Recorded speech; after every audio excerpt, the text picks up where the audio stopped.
ਰਾਮ ਮੰਦਰ ਟਰਸਟ ਦੇ ਵੱਲੋਂ ਜਥੇਦਾਰਾਂ ਨੂੰ ਸੱਦਾ ਪੱਤਰ ਭੇਜੇ ਗਏ। ਫਿਰ ਜਥੇਦਾਰ ਸਾਹਿਬ ਦਾ ਉੱਥੇ ਨਾ ਜਾਣ ਦਾ ਕਾਰਨ ਕੋਈ ਮਜਬੂਰੀ ਬਣ ਗਈ ਜਾਂ ਲੋਕਾਂ ਦਾ ਦਬਾਅ ਬਣ ਗਿਆ?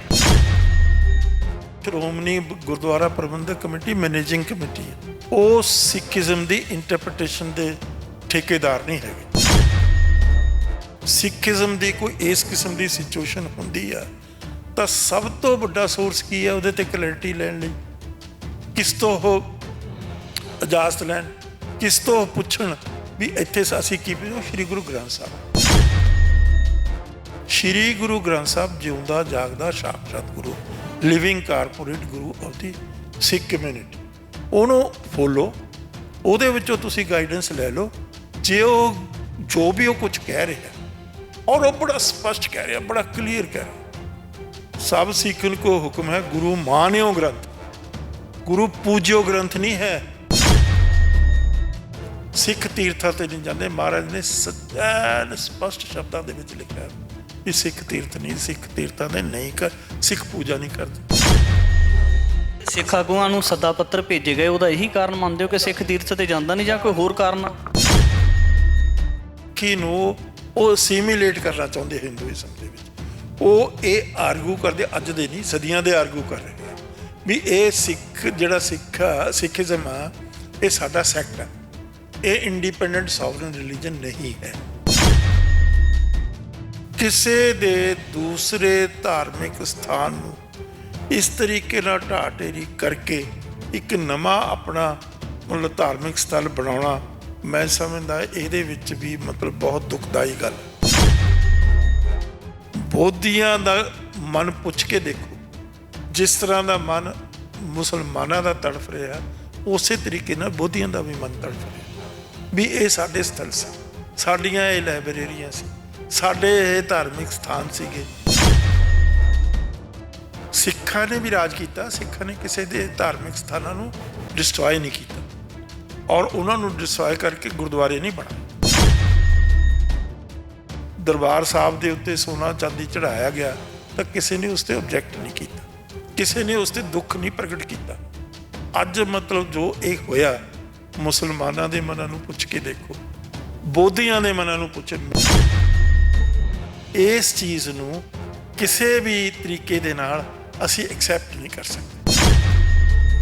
ਜਿਹੜੇ ਲੋਕ ਆਪਣੇ ਆਪ ਨੂੰ ਕਿਤੇ ਨਾ ਕਿਤੇ ਨਿਹੰਗ ਬਾਣੇ ਦੇ ਵਿੱਚ ਦਾਅਵਾ ਕਰਦੇ ਨੇ ਕਿ ਅਸੀਂ ਸਿੱਖ ਹਾਂ, ਪਰ ਉਹਨਾਂ ਦੇ ਵੱਲੋਂ ਕਿਤੇ ਨਾ ਕਿਤੇ ਸਿੱਖ ਧਰਮ ਨੂੰ ਜਜ਼ਬ ਕਰਨ ਵਾਸਤੇ ਇਸ ਤਰ੍ਹਾਂ ਕਹਿਣਾ ਕਿ ਅਸੀਂ ਸਨਾਤਨੀ ਹਾਂ, ਫਿਰ ਇਹਨਾਂ ਚੀਜ਼ਾਂ ਨੂੰ ਕੀ ਮੰਨਿਆ ਜਾਵੇ?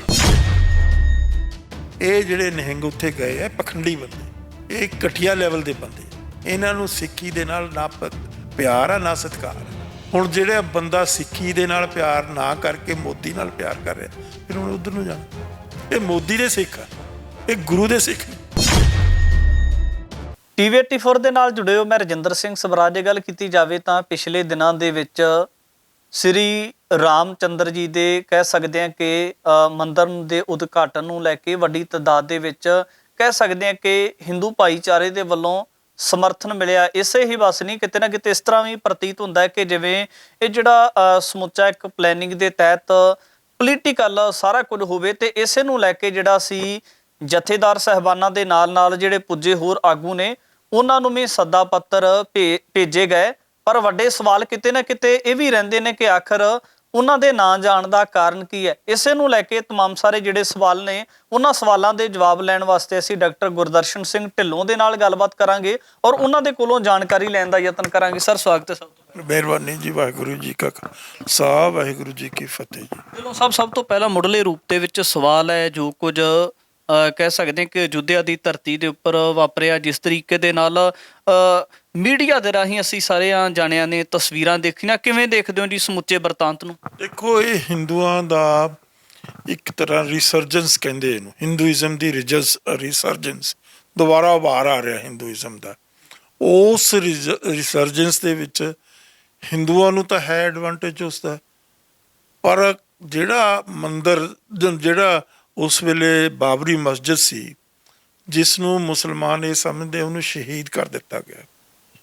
ਕਿਸੇ ਦੇ ਦੂਸਰੇ ਧਾਰਮਿਕ ਸਥਾਨ ਨੂੰ ਇਸ ਤਰੀਕੇ ਨਾਲ ਢਾਹ ਢੇਰੀ ਕਰਕੇ ਇੱਕ ਨਵਾਂ ਆਪਣਾ ਮਤਲਬ ਧਾਰਮਿਕ ਸਥਲ ਬਣਾਉਣਾ, ਮੈਂ ਸਮਝਦਾ ਇਹਦੇ ਵਿੱਚ ਵੀ ਮਤਲਬ ਬਹੁਤ ਦੁਖਦਾਈ ਗੱਲ ਹੈ, ਦੁਖਦਾਈ ਮੁਸਲਮਾਨਾਂ ਦੇ ਲਈ।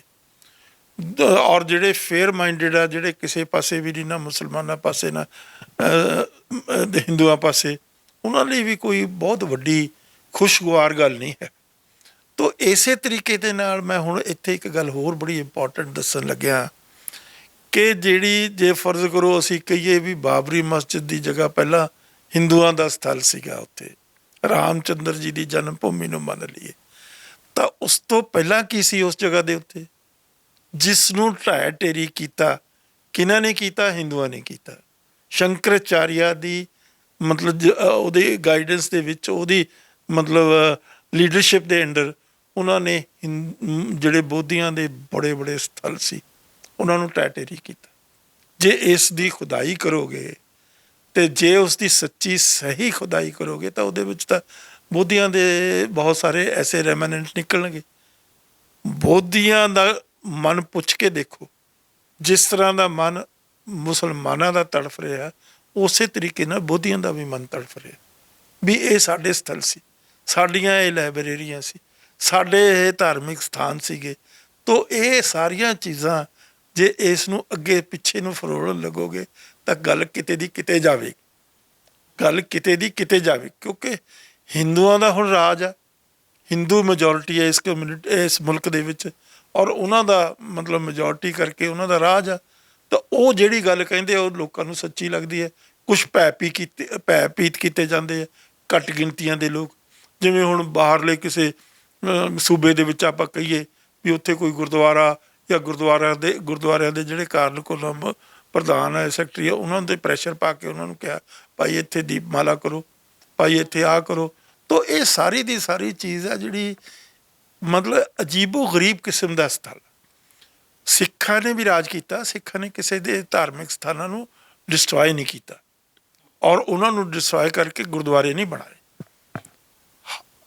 ਸੁਨਹਿਰੀ ਮਸਜਿਦ ਸੀਗੀ ਮਹਾਰਾਜਾ ਰਣਜੀਤ ਸਿੰਘ ਦੇ ਪੀਰੀਅਡ 'ਚ ਲਾਹੌਰ 'ਚ, ਜਿਹਦੀ ਮੁਰੰਮਤ ਕਰਾਈ ਗਈ, ਉਹਦੀ ਜ਼ਰੂਰਤ ਸੀ ਮੁਰੰਮਤ ਦੀ, ਉਹ ਮੁਰੰਮਤ ਮਹਾਰਾਜਾ ਰਣਜੀਤ ਸਿੰਘ ਨੇ ਸਰਕਾਰੀ ਖਜ਼ਾਨੇ ਦੇ ਵਿੱਚੋਂ ਕਰਾਈ ਤਾਂ ਕਿ ਮੁਸਲਮਾਨ, ਉਸ ਵੇਲੇ ਬਹੁਤ ਗਿਣਤੀ ਸੀ ਪੰਜਾਬ ਦੇ ਵਿੱਚ, ਰਾਜ ਸਿੱਖਾਂ ਦਾ ਸੀ, ਉਹਨਾਂ ਨੂੰ ਇਸ ਗੱਲ ਦਾ ਅਹਿਸਾਸ ਨਾ ਹੋਵੇ ਕਿ ਦੇਖੋ ਜੀ ਇੱਥੇ ਸਿੱਖਾਂ ਦਾ ਰਾਜ ਆ ਗਿਆ, ਸਾਡੇ ਤਾਂ ਮਤਲਬ ਗੁਰਦੁਆਰੇ 'ਤੇ ਤਾਂ ਤੁਸੀਂ ਸੋਨਾ ਚੜ੍ਹਾ ਦਿੱਤਾ, ਲੇਕਿਨ ਸਾਡੀ ਸੁਨਹਿਰੀ ਮਸਜਿਦ ਨੂੰ ਰਿਪੇਅਰ ਵੀ ਨਹੀਂ ਕਰਾਈ। ਤਾਂ ਮਹਾਰਾਜਾ ਰਣਜੀਤ ਸਿੰਘ ਨੇ ਉਹ ਕਰਾਈ। ਹਿੰਦੂਆਂ ਦੇ ਮੰਦਰਾਂ ਦੇ ਉੱਤੇ ਵੀ ਸੋਨਾ ਚਾਂਦੀ ਚੜ੍ਹਾਇਆ ਗਿਆ। ਇਹ ਖੁੱਲ੍ਹਦਿਲੀ ਆ ਸਿੱਖੀ ਦੀ ਖੁੱਲ੍ਹਦਿਲੀ, ਸਿੱਖਾਂ ਦੀ ਓਪਨਨੈਸ ਆਫ ਮਾਈਂਡ, ਸਿੱਖਾਂ ਦਾ ਜਿਹੜਾ ਮਲਟੀ ਕਲਚਰਲਿਜ਼ਮ ਹੈ ਉਸ ਨੂੰ ਇਹ ਇੰਡੀਕੇਟ ਕਰਦੀ ਹੈ। ਤਾਂ ਉਸ ਕਾਰਨ ਜਦੋਂ ਮਤਲਬ ਦਰਬਾਰ ਸਾਹਿਬ ਦੇ ਉੱਤੇ ਸੋਨਾ ਚਾਂਦੀ ਚੜ੍ਹਾਇਆ ਗਿਆ ਤਾਂ ਕਿਸੇ ਨੇ ਉਸ 'ਤੇ ਓਬਜੈਕਟ ਨਹੀਂ ਕੀਤਾ, ਕਿਸੇ ਨੇ ਉਸ 'ਤੇ ਦੁੱਖ ਨਹੀਂ ਪ੍ਰਗਟ ਕੀਤਾ। ਅੱਜ ਮਤਲਬ ਜੋ ਇਹ ਹੋਇਆ, ਮੁਸਲਮਾਨਾਂ ਦੇ ਮਨਾਂ ਨੂੰ ਪੁੱਛ ਕੇ ਦੇਖੋ, ਬੋਧੀਆਂ ਦੇ ਮਨਾਂ ਨੂੰ ਪੁੱਛੋ। ਮੈਂ ਇੱਕ ਬੋਧੀ ਭਿਕਸ਼ੂ ਦੀ ਕਿਸੇ ਚੈਨਲ ਦੇ ਉੱਤੇ ਬੜੀ ਵੱਡੀ ਸਪੀਚ ਸੁਣੀ, ਔਰ ਉਹ ਕਹਿੰਦਾ ਮੇਰੇ ਨਾਲ ਆ ਕੇ ਬੈਠ ਕੇ ਚਾਰੇ ਸ਼ੰਕਰਾਚਾਰੀਆ ਇੱਕ ਪਾਸੇ, ਇਕੱਲਾ ਮੈਂ ਇੱਕ ਪਾਸੇ, ਗੱਲ ਕਰਕੇ ਦੇਖੋ ਵੀ ਉਦੋਂ ਪਿੱਛੇ ਕੀ ਸੀ। ਜੇ ਐ ਪਿੱਛੇ ਪਿੱਛੇ ਦੀ ਚੱਲਣ ਲੱਗੋਗੇ ਤਾਂ ਗੱਲ ਦੀ ਕਿਤੇ ਦੀ ਕਿਤੇ ਜਾਏਗੀ। ਤਾਂ ਇਸ ਕਰਕੇ ਇਸ ਚੀਜ਼ ਨੂੰ ਕਿਸੇ ਵੀ ਤਰੀਕੇ ਦੇ ਨਾਲ ਅਸੀਂ ਐਕਸੈਪਟ ਨਹੀਂ ਕਰ ਸਕਦੇ। ਇਹ ਇੱਕ ਬਹੁਤ ਬੜਾ ਐਂਗਲ ਹੈ। ਦੂਸਰਾ ਹੈ ਸਿੱਖਾਂ ਦੀ ਕੀ ਸਥਿਤੀ ਹੈ। ਸਿੱਖ ਤੀਰਥਾਂ 'ਤੇ ਨਹੀਂ ਜਾਂਦੇ। ਮਹਾਰਾਜ ਨੇ ਸਪਸ਼ਟ ਸ਼ਬਦਾਂ ਦੇ ਵਿੱਚ ਲਿਖਿਆ ਵੀ ਸਿੱਖ ਤੀਰਥ ਨਹੀਂ, ਸਿੱਖ ਤੀਰਥਾਂ ਦੇ ਨਹੀਂ ਸਿੱਖ ਪੂਜਾ ਨਹੀਂ ਕਰਦੇ। ਜਿਹੜੇ ਸਿੱਖ ਆਗੂਆਂ ਨੂੰ ਸੱਦਾ ਪੱਤਰ ਭੇਜੇ ਗਏ, ਉਹਦਾ ਇਹੀ ਕਾਰਨ ਮੰਨਦੇ ਹੋ ਕਿ ਸਿੱਖ ਤੀਰਥ 'ਤੇ ਜਾਂਦਾ ਨਹੀਂ, ਜਾਂ ਕੋਈ ਹੋਰ ਕਾਰਨ? ਸਿੱਖਾਂ ਨਾਲ ਉਹਨਾਂ ਦਾ ਪਿਆਰ ਨਹੀਂ ਹੈ। ਸਿੱਖੀ ਨੂੰ ਉਹ ਸਿਮੀਲੇਟ ਕਰਨਾ ਚਾਹੁੰਦੇ ਹਿੰਦੂਇਜ਼ਮ ਦੇ ਵਿੱਚ। ਉਹ ਇਹ ਆਰਗੂ ਕਰਦੇ, ਅੱਜ ਦੇ ਨਹੀਂ, ਸਦੀਆਂ ਦੇ ਆਰਗੂ ਕਰ ਰਹੇ ਆ ਵੀ ਇਹ ਜਿਹੜਾ ਸਿੱਖਿਜ਼ਮ ਆ ਇਹ ਸਾਡਾ ਸੈਕਟ ਆ, ਇਹ ਇੰਡੀਪੈਂਡੈਂਟ ਸੋਵਰਨ ਰਿਲੀਜਨ ਨਹੀਂ ਹੈ। ਸਮਝੇ? ਤਾਂ ਗੁਰੂਆਂ ਨੇ ਇੰਡੀਪੈਂਡੈਂਟ ਸੋਵਰਨ ਰਿਲੀਜਨ ਬਣਾਇਆ, ਸਿੱਖਾਂ ਨੂੰ ਸੋਵਰਨਿਟੀ ਦਿੱਤੀ ਹੈ। ਕਿਸ ਤਰੀਕੇ ਨਾਲ ਦਿੱਤੀ ਹੈ? ਸ਼ੁਰੂ ਤੋਂ ਲੈ ਲਓ, ਗੁਰੂ ਨਾਨਕ ਪਾਤਸ਼ਾਹ ਤੋਂ ਲੈ ਕੇ ਅਸੀਂ ਕੀ ਕਹਿੰਦੇ ਹਾਂ? ਗੁਰੂ ਨਾਨਕ ਸੱਚਾ ਪਾਤਸ਼ਾਹ, ਟਰੂ ਕਿੰਗ। ਜਿਹੜਾ ਸਾਡੇ ਲਈ ਟਰੂ ਕਿੰਗ ਆ ਉਹ ਦਿੱਲੀ ਦਾ ਸਮਰਾਟ ਕਿੰਗ ਨਹੀਂ ਹੈ। ਉਸ ਵੇਲੇ ਵੀ ਮੁਗਲਾਂ ਵੇਲੇ ਚੈਲੰਜ ਕੀਤਾ ਬਾਬਰ ਨੂੰ, ਜਿਹੜਾ ਉਸ ਵੇਲੇ ਦਾ ਸਾਰੇ ਏਸ਼ੀਆ ਦਾ ਸਭ ਤੋਂ ਵੱਡਾ ਤਾਕਤਵਰ ਰੂਲਰ ਸੀ। ਉਸ ਦੇ ਕੋਲ ਸਾਰੀ ਕਿਸਮ ਦੀ ਤਾਕਤ ਸੀ। ਉਹਨੂੰ ਜਾਬਰ ਕਿਹਾ। ਇੱਕ ਹੀ ਸੰਤ ਮਹਾਤਮਾ, ਜੇ ਤੁਸੀਂ ਕਹੋ ਨਾ, ਭਗਤ ਕਹਿ ਲਓ, ਜੋ ਮਰਜ਼ੀ ਕਹਿ ਲਓ, ਜਿਸ ਨੇ ਕੋਈ ਪੋਲੀਟੀਕਲ ਪੋਜੀਸ਼ਨ ਲਈ ਹੈ, ਜਿਸ ਨੇ ਕੋਈ ਪੋਲੀਟੀਕਲ ਪੋਜੀਸ਼ਨ ਲਈ, ਕੋਈ ਦੂਸਰਾ ਸੰਤ ਤੁਸੀਂ ਕੱਢ ਕੇ ਦੇਖ ਲਓ ਭਗਤੀ ਮੂਵਮੈਂਟ ਦੇ ਵਿੱਚ 15ਵੀਂ 16ਵੀਂ 14ਵੀਂ ਸਦੀ ਦਾ, ਜਿਸ ਨੇ ਕੋਈ ਪੋਲੀਟੀਕਲ ਸਟੇਟਮੈਂਟ ਵੀ ਦਿੱਤੀ ਹੋਵੇ। ਪੋਲੀਟੀਕਲ ਕੋਈ ਸਟੇਟਮੈਂਟ, ਉਹਨਾਂ ਨੇ ਤਾਂ ਕਿਹਾ ਵੀ ਆਪਣਾ ਨਾਮ ਜਪ ਲਓ, ਰੱਬ ਦਾ ਨਾਮ ਲੈ ਲਓ, ਮਾਲਾ ਪਾ ਲਓ, ਤੁਸੀਂ ਮੱਠਾਂ ਦੇ ਵਿੱਚ ਚਲੇ ਜਾਓ, ਤੁਸੀਂ ਪਹਾੜਾਂ ਦੀਆਂ ਕੁੰਦਰਾਂ ਵਿੱਚ ਚਲੇ ਜਾਓ। ਆਹੀਗਾ, ਇੱਥੇ ਤੱਕ ਹੀ ਲਿਮਿਟਿਡ ਹੈ। ਸੈਲਫ ਓਰੀਐਂਟੇਸ਼ਨ ਤੱਕ ਆ। ਲੇਕਿਨ ਸੁਸਾਇਟਲ ਸਟੈਂਡ, ਪੋਲੀਟੀਕਲ ਸਟੈਂਡ ਜੇ ਕਿਸੇ ਵੀ ਬੰਦੇ ਨੇ, ਸਪਿਰਚੁਅਲ ਮੈਨ ਨੇ ਲਿੱਤਾ, ਉਹ ਗੁਰੂ ਨਾਨਕ। ਮੈਂ ਚੈਲੰਜ ਕਰਦਾ, ਦੁਨੀਆ ਦਾ ਕੋਈ ਵਿਦਵਾਨ ਇਹ ਕੱਢ ਕੇ ਦਿਖਾ ਦੇ ਵੀ ਕਿਸੇ ਹਿੰਦੂ ਭਗਤ ਨੇ, ਕਿਸੇ ਵੀ ਭਗਤ ਨੇ, ਹਿੰਦੂ ਜਾਂ ਦੂਸਰੇ, ਪੋਲੀਟੀਕਲ ਇੱਕ ਵੀ ਸਟੇਟਮੈਂਟ ਦਿੱਤੀ ਹੋਵੇ। ਪਰ ਮਹਾਰਾਜ ਨੇ ਖੁੱਲ੍ਹੇ ਤੌਰ 'ਤੇ, ਕੋਈ ਫੌਜ ਤਾਂ ਹੈ ਨਹੀਂ ਸੀ, ਕੋਈ ਉਹਨਾਂ ਦੇ ਕੋਲ ਤਾਕਤ ਨਹੀਂ ਸੀ ਇਸ ਕਿਸਮ ਦੀ ਫਿਜ਼ੀਕਲ ਤਾਕਤ ਜਿਹਦੇ ਨਾਲ ਉਹ ਇਹ ਗੱਲ ਕਿਸੇ ਸਹਾਰਾ ਲੈ ਕੇ ਕਿਸੇ, ਪਰ ਮਹਾਰਾਜ ਨੇ ਸਿੱਧੇ ਤੌਰ 'ਤੇ ਕਿਹਾ। ਔਰ ਮਹਾਰਾਜ ਨੇ ਰੱਬ ਨੂੰ ਵੀ ਮਿਹਣਾ ਦਿੱਤਾ, ਰੱਬ ਨੂੰ ਵੀ ਮਿਹਣਾ ਦਿੱਤਾ ਵੀ ਇਤਨਾ ਅਤਿਆਚਾਰ ਹੋ ਰਿਹਾ, ਇਤਨਾ ਜ਼ੁਲਮੋ ਸਿਤਮ ਹੋ ਰਿਹਾ, ਔਰ ਗਰੀਬ ਨਿਹੱਥੇ ਬੰਦਿਆਂ ਨੂੰ ਕੁਚਲਿਆ ਜਾ ਰਿਹਾ। ਕਿੱਡੀ ਵੱਡੀ ਗੱਲ ਹੈ। ਔਰ ਇਹ ਗੱਲ ਦੇ ਵਿੱਚ ਹੀ ਬਹੁਤ ਪੋਲੀਟੀਕਲ ਗੱਲਾਂ ਛੁਪੀਆਂ ਹੋਈਆਂ। ਇਸ ਦੇ ਵਿੱਚ ਸਿੱਖਾਂ ਦੇ ਰਾਜ ਦੀ ਝਲਕ ਆ ਰਹੀ ਹੈ, ਸਮਝੇ ਕਿ ਨਹੀਂ। ਤਾਂ ਮਹਾਰਾਜ ਨੂੰ ਅਸੀਂ ਜਦੋਂ ਕਹਿੰਦੇ ਸੱਚਾ ਪਾਤਸ਼ਾਹ, ਤਾਂ ਸਾਡੇ ਲਈ ਝੂਠਾ ਪਾਤਸ਼ਾਹ ਤਾਂ ਉੱਥੇ ਬੈਠਾ ਨਾ ਦਿੱਲੀ, ਅੱਜ ਵੀ ਪੋਜੀਸ਼ਨ ਹੋਈ। ਸਾਡੇ ਲਈ ਗੁਰੂ ਸੱਚਾ ਪਾਤਸ਼ਾਹ, ਟਰੂ ਕਿੰਗ, ਸ਼ਹਿਨशाह ਦਾ ਸ਼ਹਿਨशाह ਦਾ ਸ਼ਹਿਨशाह, ਸਮਝੇ ਨਹੀਂ, ਸੋਵਰਨ ਆਫ ਦੀ ਸੋਵਰਨ। ਤੋ ਇਸ ਕਰਕੇ ਹੁਣ ਦੇਖੋ, ਇਸੇ ਤਰੀਕੇ ਦੇ ਨਾਲ ਮੈਂ ਤੁਹਾਨੂੰ ਦੱਸਦਾ, ਬੜੀ ਇੰਟਰਸਟਿੰਗ ਇੱਕ ਕੇਸ ਚੱਲਿਆ ਸੀ, ਸੁਪਰੀਮ ਕੋਰਟ ਤੱਕ ਗਿਆ, ਇੰਡੀਅਨ ਸੁਪਰੀਮ ਕੋਰਟ ਦੀ ਮੈਂ ਗੱਲ ਕਰ। ਉਸ ਸੁਪਰੀਮ ਕੋਰਟ ਦੇ ਵਿੱਚ ਡੇਰੇ ਦਾ ਸੀ ਕਿ ਇਹ ਡੇਰਾ ਜਾਂ ਇਹ ਗੁਰਦੁਆਰਾ, ਝਗੜਾ ਸੀ ਪ੍ਰਾਪਰਟੀਆਂ ਦੇ। ਤਾਂ ਚੱਲਦਾ ਚੱਲਦਾ ਸੁਪਰੀਮ ਕੋਰਟ ਚੱਲਿਆ। ਉਹਦੇ 'ਚ ਸੁਪਰੀਮ ਕੋਰਟ ਦੇ ਵਿੱਚ ਸੁਪਰੀਮ ਕੋਰਟ ਦੇ ਹਿੰਦੂ ਜੱਜ ਦੀ ਇੱਕ ਜਜਮੈਂਟ, ਉਹਨੇ ਡਿਫਾਈਨ ਕੀਤਾ ਵੀ ਗੁਰਦੁਆਰਾ ਕੀ ਹੁੰਦਾ। ਉਹ ਕਹਿੰਦਾ ਵੀ ਜਿਹੜੀ ਬਿਲਡਿੰਗ ਆ, ਬ੍ਰਿਕ ਐਂਡ ਮਾਰਟਰ ਜਿਹਨੂੰ ਕਹਿੰਦੇ ਆ ਨਾ, ਬਿਲਡਿੰਗ ਹੈ, ਬਿਲਡਿੰਗ ਕਦੋਂ ਗੁਰਦੁਆਰਾ ਬਣਦੀ ਹੈ? ਜਦੋਂ ਸ਼੍ਰੀ ਗੁਰੂ ਗ੍ਰੰਥ ਸਾਹਿਬ ਉੱਤੇ ਸੁਸ਼ੋਭਿਤ ਹੋ ਜਾਂਦੇ। ਫਿਰ ਉਹ ਕਹਿੰਦਾ ਵੀ ਉਹ ਵੀ ਹਲੇ ਇਨਕੰਪਲੀਟ ਆ। ਜਿਸ ਵਕਤ ਨਿਸ਼ਾਨ ਸਾਹਿਬ ਲੱਗਦਾ, ਉਸ ਵੇਲੇ ਗੁਰਦੁਆਰਾ ਕੰਪਲੀਟ ਹੁੰਦਾ। ਨਿਸ਼ਾਨ ਸਾਹਿਬ ਉਹ ਕਹਿੰਦਾ ਕਿਸ ਚੀਜ਼ ਦੀ ਸਾਈਨ ਹੈ? ਸਵਰੇਨਿਟੀ ਦੀ, ਕਿ ਇਹ ਜਗ੍ਹਾ ਹੈ 2 ਮੀਲ ਤੋਂ 3 ਮੀਲ ਤੋਂ ਜਿੰਨੀ ਦੇਰ ਤੋਂ ਜਿੱਥੋਂ ਵੀ ਨਿਸ਼ਾਨ ਸਾਹਿਬ ਦਿਖਦਾ, ਇੱਥੇ ਮੈਨੂੰ ਸ਼ੈਲਟਰ ਮਿਲ ਸਕਦੀ, ਪਨਾਹ ਮਿਲ ਸਕਦੀ, ਮੈਨੂੰ ਲੰਗਰ ਮਿਲ ਸਕਦਾ, ਮੈਨੂੰ ਆਰਾਮ ਮਿਲ ਸਕਦਾ, ਮੈਨੂੰ ਸ਼ਾਂਤੀ ਮਿਲ ਸਕਦੀ। ਮੈਂ ਆਪਣੀਆਂ ਰਹੁ ਰੀਤਾਂ ਮੁਤਾਬਕ ਉੱਥੇ ਜਾ ਕੇ ਪਾਠ ਪੂਜਾ ਜੋ ਕਰ ਸਕਦਾ ਬੈਠਾ ਇੱਕ ਪਾਸੇ। ਢਿੱਲੋਂ ਸਾਹਿਬ, ਇਹਦੇ ਵਿੱਚ ਸਵਾਲ ਹੈ, ਜਿਸ ਤਰੀਕੇ ਦੇ ਨਾਲ ਜੇ ਗੱਲ ਕੀਤੀ ਜਾਵੇ ਤਾਂ ਰਾਮ ਮੰਦਰ ਟਰਸਟ ਦੇ ਵੱਲੋਂ ਜਥੇਦਾਰਾਂ ਨੂੰ ਸੱਦਾ ਪੱਤਰ ਭੇਜੇ ਗਏ, ਫਿਰ ਜਥੇਦਾਰ ਸਾਹਿਬ ਦਾ ਉੱਥੇ ਨਾ ਜਾਣ ਦਾ ਕਾਰਨ ਕੋਈ ਮਜਬੂਰੀ ਬਣ ਗਈ ਜਾਂ ਲੋਕਾਂ ਦਾ ਦਬਾਅ ਬਣ ਗਿਆ? ਇਹ ਤਾਂ ਹੁਣ ਉਹੀ ਦੱਸ ਸਕਦੇ ਆ, ਲੇਕਿਨ ਲੋਕਾਂ ਦਾ ਵੀ ਦਬਾਅ ਮੈਟਰ ਕਰਦਾ। ਦੇਖੋ, ਉਹਦੇ ਵਿੱਚ ਹੁਣ ਸ਼੍ਰੋਮਣੀ ਗੁਰਦੁਆਰਾ ਪ੍ਰਬੰਧਕ ਕਮੇਟੀ ਹੈ। ਪਹਿਲੀ ਗੱਲ ਤਾਂ ਸ਼੍ਰੋਮਣੀ ਗੁਰਦੁਆਰਾ ਪ੍ਰਬੰਧਕ ਕਮੇਟੀ ਮੈਨੇਜਿੰਗ ਕਮੇਟੀ ਹੈ। ਉਹ ਸਿੱਖੀਜ਼ਮ ਦੀ ਇੰਟਰਪ੍ਰੀਟੇਸ਼ਨ ਦੇ ਠੇਕੇਦਾਰ ਨਹੀਂ ਹੈਗੇ। ਸਿੱਖੀਜ਼ਮ ਦੀ ਕੋਈ ਇਸ ਕਿਸਮ ਦੀ ਸਿਚੁਏਸ਼ਨ ਹੁੰਦੀ ਆ ਤਾਂ ਸਭ ਤੋਂ ਵੱਡਾ ਸੋਰਸ ਕੀ ਹੈ ਉਹਦੇ 'ਤੇ ਕਲੈਰਿਟੀ ਲੈਣ ਲਈ? ਕਿਸ ਤੋਂ ਉਹ ਇਜਾਜ਼ਤ ਲੈਣ, ਕਿਸ ਤੋਂ ਉਹ ਪੁੱਛਣ ਵੀ ਇੱਥੇ ਅਸੀਂ ਕੀ ਪੁੱਛੋ? ਸ਼੍ਰੀ ਗੁਰੂ ਗ੍ਰੰਥ ਸਾਹਿਬ। ਸ਼੍ਰੀ ਗੁਰੂ ਗ੍ਰੰਥ ਸਾਹਿਬ ਜਿਉਂਦਾ ਜਾਗਦਾ ਸਾਖਸ਼ਾਤ guru, living corporate guru of the Sikh community. ਉਹਨੂੰ ਫੋਲੋ, ਉਹਦੇ ਵਿੱਚੋਂ ਤੁਸੀਂ ਗਾਈਡੈਂਸ ਲੈ ਲਓ। ਜੇ ਉਹ ਜੋ ਵੀ ਉਹ ਕੁਝ ਕਹਿ ਰਿਹਾ, ਔਰ ਉਹ ਬੜਾ ਸਪਸ਼ਟ ਕਹਿ ਰਿਹਾ, ਬੜਾ ਕਲੀਅਰ ਕਹਿ ਰਿਹਾ, ਸਭ ਸਿੱਖਨ ਕੋ ਹੁਕਮ ਹੈ ਗੁਰੂ ਮਾਨਿਓ ਗ੍ਰੰਥ। ਗੁਰੂ ਪੂਜਿਓ ਗ੍ਰੰਥ ਨਹੀਂ ਹੈ, ਗੁਰੂ ਪੂਜਿਓ ਗ੍ਰੰਥ ਨਹੀਂ। ਜਿਹਨੂੰ ਇਸ ਕਿਸਮ ਦੇ ਆ ਜਿਹੜੇ ਧਰਮ ਦੇ ਠੇਕੇਦਾਰ ਹੈ ਇਸ ਕਿਸਮ ਦੀਆਂ ਗੱਲਾਂ ਕਰਦੇ ਆ। ਮੈਂ ਤੁਹਾਨੂੰ ਇੱਕ ਗੱਲ ਦੱਸਦਾ, ਕੁਛ ਦਿਨ ਪਹਿਲਾਂ ਦੀ ਗੱਲ ਆ। ਉਹ ਕੀ ਗਰੇਵਾਲ ਕੀ ਆ? ਉਹ ਸ਼੍ਰੋਮਣੀ ਕਮੇਟੀ ਦਾ ਕੀ ਆਹੋ ਗਰੇਵਾਲ ਕੀ ਆ? ਉਹ ਜਨਰਲ ਸੈਕਟਰੀ ਆ ਕੀ ਹੈ? ਉਸ ਨੇ ਕਿਹਾ ਵੀ ਜਿਹੜਾ ਸਾਡਾ ਦਰਬਾਰ ਸਾਹਿਬ ਆ ਉਹ ਵਰਸ਼ਿਪ ਦਾ ਕੇਂਦਰ ਆ। ਮੇਰਾ ਦਿਲ ਇੰਨਾ ਟੁੱਟਿਆ ਕਿ ਮੈਂ ਉਸ ਬੰਦੇ ਨੂੰ ਹੁਣ ਕੀ ਕਹਾਂ। ਸਾਡਾ ਜਿਹੜਾ ਸ਼੍ਰੀ ਗੁਰੂ ਦਰਬਾਰ ਸਾਹਿਬ ਹੈ, ਸ਼੍ਰੀ ਦਰਬਾਰ ਸਾਹਿਬ ਹੈ, ਉਹ ਪੂਜਾ ਦਾ ਸਥਲ ਨਹੀਂ ਹੈ, ਉਹ ਕੀ ਹੈ, ਉੱਥੇ ਅਸੀਂ ਕੀ ਕਰਨ ਜਾਂਦੇ ਹਾਂ, ਕਾਹਦੇ ਲਈ ਜਾਂਦੇ ਹਾਂ। ਕੋਈ ਬੰਦਾ ਮਤਲਬ ਹਿੰਦੂ ਉੱਥੇ ਜਾਂਦੇ ਆ, ਕਹਿੰਦੇ ਨੇ ਹਿੰਦੂ ਜਾਂਦੇ, ਹਿੰਦੂ ਕਾਹਦੇ ਲਈ ਜਾਂਦੇ ਆ, ਉਹ ਮੰਨਤਾ ਸਥਲ ਬਣਾਉਣਾ ਚਾਹੁੰਦੇ ਆ ਵੀ ਸਾਡੀਆਂ ਮੰਨਤਾਂ ਪੂਰੀਆਂ, ਮੇਰੇ ਮੁੰਡਾ ਹੋ ਜੇ, ਮੇਰੇ ਫਲਾਨਾ ਹੋ ਜੇ, ਮੇਰੀ ਦੁਕਾਨ ਵਧੀਆ ਚੱਲ ਜੇ, ਮੇਰੇ ਕੋਲ ਇੰਨਾ ਪੈਸਾ ਹੋ ਜੇ, ਮੇਰੇ ਕੋਲ ਇੰਨੀ ਜ਼ਮੀਨ ਜਾਇਦਾਦ। ਇਹ ਮੰਨਤਾਂ ਮਨਾਉਣ ਵਾਲੀ ਗੱਲ ਆ। ਅਸੀਂ ਮੰਨਤਾਂ ਨਹੀਂ ਮੰਨਦੇ, ਅਸੀਂ ਭਾਣੇ 'ਚ ਮੰਨਣ ਵਾਲੇ ਬੰਦੇ ਆ। ਸਾਡਾ ਕੋਈ ਨਾ ਦੁੱਖ ਆ ਨਾ ਸੁੱਖ ਆ। ਅਸੀਂ ਜੋ ਗੁਰੂ ਦਾ ਹੁਕਮ ਹੈ ਉਹਦਾ ਭਾਣਾ ਹੈ, ਉਸ ਭਾਣੇ ਨੂੰ ਐਕਸੈਪਟ, ਵਿਲ ਆਫ ਗੋਡ ਨੂੰ ਐਕਸੈਪਟ ਕਰ। ਵਿਲ ਆਫ ਗੋਡ ਦੇ ਉੱਤੇ ਅਸੀਂ ਡਿਫਾਈ ਨਹੀਂ ਕਰਨਾ ਵੀ ਸਾਡੇ ਨਾਲ ਕਿਉਂ ਹੋ ਗਿਆ, ਸਾਡੇ ਨਾਲ ਆਹ ਟ੍ਰੈਜਡੀ ਕਿਉਂ ਹੋ ਗਈ, ਸਮਝੇ ਕਿ ਨਹੀਂ।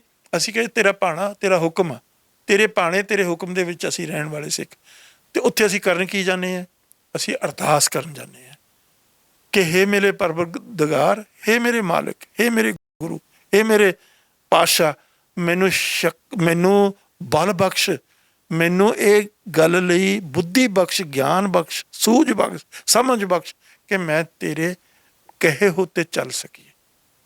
ਸਮਝੇ ਕਿ ਨਹੀਂ। Prayer to give us strength, to give us power, understanding ਕਿ ਅਸੀਂ ਜੋ ਤੂੰ ਕਿਹਾ ਮਹਾਰਾਜ ਅਸੀਂ ਤੈਨੂੰ ਅਰਦਾਸ ਕਰਦੇ ਹਾਂ, ਸੱਚਾ ਪਾਤਸ਼ਾਹ ਮੈਨੂੰ ਬਲ ਬਖਸ਼, ਮੈਨੂੰ ਬੁੱਧੀ ਦੇ, ਮੈਨੂੰ ਸਮਝ ਦੇ, ਮੈਨੂੰ ਗਿਆਨ ਦੇ ਕਿ ਮੈਂ ਤੇਰੇ ਕੀਤੇ ਹੋਏ ਤੇ ਚੱਲ ਸਕਾਂ, ਮੈਂ ਤੈਨੂੰ ਸਮਝ ਸਕਾਂ। ਅਤੇ ਇਹਨੂੰ ਐਂ ਥੋੜ੍ਹਾ ਵੀ ਅਸੀਂ ਉੱਥੇ ਜਾ ਕੇ ਕਹਿੰਦੇ ਹਾਂ ਵੀ ਮੇਰੇ ਇੱਕ ਮੁੰਡਾ ਦੋ ਮੁੰਡੇ ਹੋ ਜਾਣ, ਮੇਰੀ ਦੁਕਾਨ ਇੱਕ ਦੋ ਚੱਲ ਜੇ, ਮੇਰੇ ਕੋਲ 2 ਕਾਰਾਂ ਹੋ, 4 ਕਾਰਾਂ ਹੋ। ਇਹ ਚੀਜ਼ਾਂ ਅਸੀਂ ਮੰਨਤਾਂ ਨਹੀਂ ਮਨਾਉਣੀਆਂ ਉੱਥੇ। ਮੰਨਤਾ ਸਥਲ ਨਹੀਂ ਹੈ, ਇਹ ਪੂਜਾ ਸਥਲ ਨਹੀਂ ਹੈ ਜੋ ਗਰੇਵਾਲ ਕਹਿ ਰਿਹਾ ਪੂਜਾ ਸਥਲ ਬਣਾ ਰਿਹਾ ਉਹਨੂੰ ਉੱਥੇ ਉਹਦੇ ਵਿੱਚ ਕਰਨ ਲਈ। ਅਸੀਂ ਰੱਬ ਅੱਗੇ ਅਰਦਾਸ ਕਰਨ ਜਾਂਦੇ ਹਾਂ, ਸੱਚਾ ਪਾਤਸ਼ਾਹ ਸਾਨੂੰ ਬਲ ਦੇ। ਇਸੇ ਕਰਕੇ ਅਸੀਂ ਖੜੇ ਹੁੰਦੇ ਹਾਂ ਉੱਥੇ ਜਾ ਕੇ, ਸਮਝੇ ਕਿ ਨਹੀਂ। ਤੋ ਹੁਣ ਮੈਂ ਕੀ ਕਹਾਂ, ਇਹ ਜਿਹੜੇ ਆ ਮੈਨੇਜਿੰਗ ਕਮੇਟੀ ਦੇ ਮੈਂਬਰ ਆ, ਐਡਮਿਨਿਸਟ੍ਰੇਸ਼ਨ ਚਲਾਉਣਾ ਇਹਨਾਂ ਨੇ ਗੁਰਦੁਆਰਿਆਂ ਦਾ, ਨਾ ਕਿ ਉਹਦੀ ਇੰਟਰਪ੍ਰੀਟੇਸ਼ਨ ਕਰਨੀ ਹੈ, ਸਮਝੇ ਕਿ ਨਹੀਂ। ਹੁਣ ਜੇ ਇੰਟਰਪ੍ਰੀਟੇਸ਼ਨ ਕਰਨ ਵਾਲਾ ਹੀ ਇੰਨਾ ਮਜ਼ਬੂਤ ਨਹੀਂ ਹੈ, ਸਾਡਾ ਜਿਹੜਾ ਮਾਰਗ ਹੈ, ਸਿੱਖੀ ਜਿਹੜੀ ਹੈ, ਉਹ ਮਤਲਬ ਜਿਹੜੀ ਕਿਰਪਾਨ ਆ ਉਹਦੀ ਧਾਰ 'ਤੇ ਚੱਲਣ ਵਾਲੀ ਆ। ਉਹ ਐ ਨਹੀਂ ਹੈ ਡਰਪੋਕ ਬਣ ਕੇ ਤੁਸੀਂ ਮਿੱਠੀ ਜੀ ਗੱਲ ਕਰਕੇ ਨਾ ਇੱਧਰ ਨਾ ਉੱਧਰ ਕਰਕੇ ਸੋਚ ਕੇ ਵਿਚਾਰ ਕੇ ਵੀ ਮੈਨੂੰ ਡਰ ਕਿਸ ਚੀਜ਼। ਮੌਤ ਦੇ ਡਰ ਨੂੰ ਤਾਂ ਮਹਾਰਾਜ ਨੇ ਛੱਡਿਆ ਹੈ। ਚਲੋ ਸਾਹਿਬ, ਇਹਦੇ ਵਿੱਚ ਸਵਾਲ ਹੈ, ਜਿਸ ਤਰੀਕੇ ਦੇ ਨਾਲ ਰਾਮ ਮੰਦਿਰ ਦੀ ਖੁਸ਼ੀ ਦੇ ਅੰਦਰ ਵੱਡੀ ਤਾਦਾਦ ਦੇ ਵਿੱਚ ਹਿੰਦੂ ਭਾਈਚਾਰੇ ਦੇ ਨਾਲ ਸੰਬੰਧ ਰੱਖਣ ਵਾਲੇ ਲੋਕ ਆ, ਕਿਤੇ ਨਾ ਕਿਤੇ ਉਹਨਾਂ ਦੇ ਅੰਦਰ ਖੁਸ਼ੀ ਮਜ਼ਾਜ ਦਾ ਮਾਹੌਲ ਪਾਇਆ ਜਾ ਰਿਹਾ ਹੈ। ਕੀ ਲੱਗਦਾ ਕਿ ਇਹਦੇ ਤੋਂ ਫਿਰ ਬੀਜੇਪੀ ਹੈ ਜਾਂ ਜਿਹੜੇ PM ਮੋਦੀ ਨੇ ਕੋਈ ਪੋਲੀਟੀਕਲ ਲਾਹਾ ਲੈ ਸਕਦੇ ਆ? ਉਹ ਤਾਂ ਹੈ ਹੀ ਪੋਲੀਟੀਕਲ ਈਵੈਂਟ ਆ, ਉਹਦੇ 'ਚ ਤਾਂ ਕੋਈ ਸ਼ੱਕ ਹੀ ਨਹੀਂ। ਉਹ ਤਾਂ ਮੈਂ ਥੋੜ੍ਹਾ ਕਿ ਸ਼ੰਕਰਾਚਾਰੀਆ ਨੇ ਕਹਿਦਾ ਵੀ ਪੋਲੀਟੀਕਲ ਈਵੈਂਟ ਹੈਗੀ। ਦੇਖੋ ਆਪਣੀਆਂ ਵੋਟਾਂ ਬਟੋਰਨ ਲਈ ਜੋ ਕੁਛ ਇਹ ਕਰ ਰਿਹਾ ਹੈਗਾ, ਸਮਝੇ ਕਿ ਨਹੀਂ। ਤੋ ਉਸ ਦੇ ਉੱਤੇ ਉਹ ਰਿਚੁਅਲਿਜ਼ਮ ਹੈਗਾ। ਰਿਚੁਅਲਿਜ਼ਮ ਸਿੱਖੀਜ਼ਮ ਦੇ ਵਿਰੋਧ 'ਚ ਆ, ਸਿੱਖੀਜ਼ਮ ਰਿਚੁਅਲਿਜ਼ਮ ਦੇ ਵਿਰੋਧ 'ਚ ਆ। ਅਸੀਂ ਰਿਚੁਅਲਿਜ਼ਮ ਨਹੀਂ ਕਰਨਾ, ਅਸੀਂ ਆਪਣੇ ਆਪ ਨੂੰ ਸਮਰਪਿਤ ਕਰਨਾ ਗੁਰੂ ਦੇ ਗਿਆਨ ਵਿੱਚ, ਗੁਰੂ ਦੇ ਮਾਰਗ ਦੇ ਵਿੱਚ, ਗੁਰੂ ਦੀ ਜੋ ਸਾਨੂੰ ਸਿੱਖਿਆ, ਸਾਡੀ ਹੈਰੀਟੇਜ ਹੈਗੀ ਆ, ਉਸ ਦੇ ਵਿੱਚ ਸਮਰਪਿਤ ਹੋਣਾ। ਅਸੀਂ ਉਸ ਸਮਰਪਿਤ ਹੋ ਕੇ ਉਸ ਨੂੰ ਅਰਦਾਸ ਕਰਨੀ, ਸੱਚੇ ਪਾਤਸ਼ਾਹ ਮੈਨੂੰ ਇੰਨੀ ਬਲ ਬਖਸ਼ ਕੇ ਮੈਂ ਤੈਨੂੰ ਸਮਝ ਕੇ ਤੇਰੇ ਮਾਰਗ 'ਤੇ ਚੱਲ ਸਕਾਂ। ਆਹ ਮੇਰੀ ਸਮਝ ਤਾਂ ਹੁਣ ਅੱਗੇ ਕੋਈ ਬੰਦਾ ਹੋਰ ਸਮਝ ਸਕਦਾ, ਮੈਨੂੰ ਤਾਂ ਇੰਨੀ ਕੁ ਸਮਝ ਆ ਇਸ ਗੱਲ ਦੀ। ਤੋ ਇਸ ਕਰਕੇ ਦੇਖੋ ਕੀ ਹੈ, ਗੁਰੂ ਪੰਜਵੇਂ ਪਾਤਸ਼ਾਹ ਜਦੋਂ ਬੀੜ ਕੰਪਾਈਲ ਕਰਕੇ ਦਰਬਾਰ ਸਾਹਿਬ ਦੇ ਵਿੱਚ ਆਉਂਦੇ ਆ, ਬੀੜ ਲੈ ਕੇ, ਉਹ ਬੀੜ ਨੂੰ ਮੰਜੀ 'ਤੇ ਸ਼ੋਭਤ ਕਰ ਦਿੰਦੇ, ਆਪ ਦੂਸਰੇ ਸਿੱਖਾਂ ਨਾਲ ਫਰਸ਼ 'ਤੇ ਬੈਠ ਜਾਂਦੇ। ਕੀ ਇਹਦਾ ਕੀ ਮੈਸੇਜ ਹੈ? ਦੁਨੀਆ ਦੇ ਸਪਿਰਿਚੁਅਲ ਇਤਿਹਾਸ ਦੇ ਵਿੱਚ ਇੱਕ ਐਸੀ ਇਵੈਂਟ ਹੈ ਜਿਹੜੀ ਪਹਿਲੇ ਤਾਂ ਨਹੀਂ ਹੋਈ।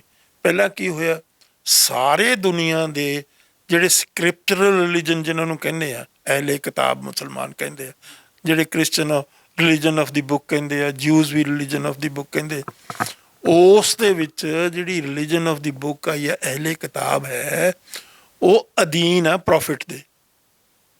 ਪਹਿਲਾਂ ਪ੍ਰੋਫਿਟ ਹੈ, ਫਿਰ ਉਹ ਜਿਹੜੀ ਅਹਿਲੇ ਕਿਤਾਬ ਜਾਂ ਜੋ ਮਤਲਬ ਬੁੱਕ ਹੈਗੀ ਰਿਲੀਜਨ ਦੀ, ਕਿ ਜਿਸ ਤਰ੍ਹਾਂ ਬਾਈਬਲ ਕਹਿ ਲਓ, ਇਸੇ ਤਰੀਕੇ ਕੁਰਾਨ ਮੁਸਲਮਾਨਾਂ ਦਾ, ਜਿਹੜੀ ਟੋਰਾ ਹੈਗੀ ਹੈ ਜਿਊਜ਼ ਦੀ, ਤਾਂ ਉਹ ਸਾਰੀਆਂ ਜਿਹੜੀਆਂ ਉਹ ਸਬੋਰਡੀਨੇਟ ਆ, ਪ੍ਰੋਫਿਟ ਉੱਪਰ ਆ, ਜਿਹੜੀ ਜਿਹੜੀ ਸਕ੍ਰਿਪਚਰ ਆ ਉਹ ਨੀਚੇ ਹੈ। ਲੇਕਿਨ ਸਿੱਖੀਜ਼ਮ ਦੇ ਵਿੱਚ ਉਲਟ ਗੱਲ ਹੈ। ਜਿਹੜਾ ਧਾਰਮਿਕ ਤੁਹਾਡੀ ਪੁਸਤਕ ਪੋਥੀ ਹੈ ਉਹ ਉੱਪਰ ਹੈ, ਤੁਸੀਂ ਉਸ ਗੁਰੂ ਉਸ ਦੇ ਨੀਚੇ। ਜਦੋਂ ਨੀਚੇ ਫਰਸ਼ ਤੇ ਬੈਠ ਗਿਆ, ਕਰਕੇ ਵੀ ਦਿਖਾਤਾ। ਮਹਾਰਾਜ ਨੇ ਲਿਖ ਵੀ ਦਿੱਤਾ, ਪੋਥੀ ਪਰਮੇਸ਼ਰ ਕਾ ਥਾਨ। ਜਦੋਂ ਪਰਮੇਸ਼ਰ ਨੂੰ ਉਹ ਮੰਨ ਲਿਆ, ਇਹੀ ਕਨਫਲਿਕਟ ਹੈ ਸਿੱਖਾਂ ਦਾ ਤੇ ਇਸਲਾਮ ਦਾ। ਉਹ ਤਾਂ ਅਹਿਲੇ ਕਿਤਾਬ ਹੀ ਕਹਿ ਰਹੇ ਆ, ਇੱਧਰ ਗੁਰੂ ਨੇ ਕਹਿ ਦਿੱਤਾ ਵੀ ਇਹ ਤਾਂ ਪਰਮੇਸ਼ਰ ਆ, ਰੱਬ ਆ ਇਹ ਸਾਡੇ ਲਈ। ਤਾਂ ਝਗੜਾ ਸ਼ੁਰੂ ਹੋ ਗਿਆ ਨਾ, ਸੁਪਰੀਮੇਸੀ ਆਫ ਪੋਥੀ ਓਵਰ ਕੁਰਾਨ। ਕੁਰਾਨ ਤਾਂ ਅਹਿਲੇ ਕਿਤਾਬ ਹੈ ਨਾ, ਬੜੀ ਕਿਤਾਬ ਆ, ਰੱਬ ਦੀ ਕਿਤਾਬ ਆ। ਇੱਥੇ ਰੱਬ ਪਰਮੇਸ਼ਰ ਆ, ਪਰਮੇਸ਼ਰ ਆ ਇਹ ਸਮਝੇ ਕਿ ਨਹੀਂ। ਇਸੇ ਕਰਕੇ ਸਾਡਾ ਕਾਰਪੋਰੇਟ ਰਿਲੀਜਨ ਆ, ਸਾਡਾ ਜਿਉਂਦਾ ਜਾਗਦਾ ਸਾਕਸ਼ਾਤ ਗੁਰੂ ਆ, ਗੁਰੂ ਆਪ ਹੀ ਆ, ਰੱਬ। ਤੋ ਇਸ ਕਰਕੇ ਝਗੜਾ ਸ਼ੁਰੂ ਹੋ ਗਿਆ। ਝਗੜਾ ਜਦੋਂ ਸ਼ੁਰੂ ਹੋਇਆ, ਮਹਾਰਾਜ ਨੂੰ ਸਜ਼ਾ ਦਿੱਤੀ। ਮਹਾਰਾਜ ਨੇ ਮਤਲਬ ਬੜੀ ਸੈਟਿਸਫੈਕਸ਼ਨ ਨਾਲ, ਤਸੱਲੀ ਨਾਲ ਉਹ ਜਿਹੜੀ ਸਜ਼ਾ ਉਹ ਕਬੂਲ ਕੀਤੀ। ਤੱਤੀਆਂ ਤਵੀਆਂ ਤੇ ਬੈਠੇ, ਲਾਟਾਂ ਨਿਕਲ ਰਹੀਆਂ, ਚੰਗਿਆੜੇ ਨਿਕਲ ਰਹੇ ਆ। ਤਾਂ ਮਹਾਰਾਜ ਬਹੁਤ ਸ਼ਾਂਤ ਆ, ਕੋਈ ਪਰੇਸ਼ਾਨੀ ਉਹਨਾਂ ਤੋਂ ਨਜ਼ਰ ਨਹੀਂ ਆਉਂਦੀ। ਕਿਉਂ ਸ਼ਾਂਤ? ਕਿੱਡੀ ਬੜੀ ਤਕਲੀਫ ਆ, ਕਿੱਡਾ ਬੜਾ ਇਮਤਿਹਾਨ। ਉਸ ਚੰਗਿਆੜਿਆਂ ਵਿੱਚੋਂ ਮਹਾਰਾਜ ਦੇਖ ਰਿਹਾ ਵੀ ਮੇਰੀ ਇੱਕ ਕੌਮ ਪੈਦਾ ਹੋ ਰਹੀ। ਉਹ ਇਸ ਕਿਸਮ ਦੇ ਡਰਪੋਕ ਜਥੇਦਾਰ ਨਹੀਂ, ਉਹ ਕੌਮ ਉਹਨਾਂ ਚੰਗਿਆੜਿਆਂ ਵਿੱਚੋਂ, ਸ਼ਹਾਦਤ ਦੇ ਵਿੱਚੋਂ ਨਿਕਲੀ ਹੋਈ ਕੌਮ ਹੈ। ਸਮਝੇ ਕਿ ਨਹੀਂ। ਉਹਨਾਂ ਵਿੱਚੋਂ ਸਾਡੇ ਸਾਹਿਬਜ਼ਾਦੇ 5-7 ਸਾਲ ਤੇ 9 ਸਾਲ ਦਾ, ਇੰਨੀ ਛੋਟੀ ਉਮਰ ਦੇ ਸਾਹਿਬਜ਼ਾਦੇ, ਬੱਚੇ ਤਾਂ ਮੈਂ ਉਹਨਾਂ ਨੂੰ ਕਹੂੰਗੀ ਨਹੀਂ, ਬਾਬੇ ਆ। ਸਮਝੇ ਕਿ ਨਹੀਂ। ਉਹ ਸ਼ਹਾਦਤ ਦੇ ਰਹੇ ਆ।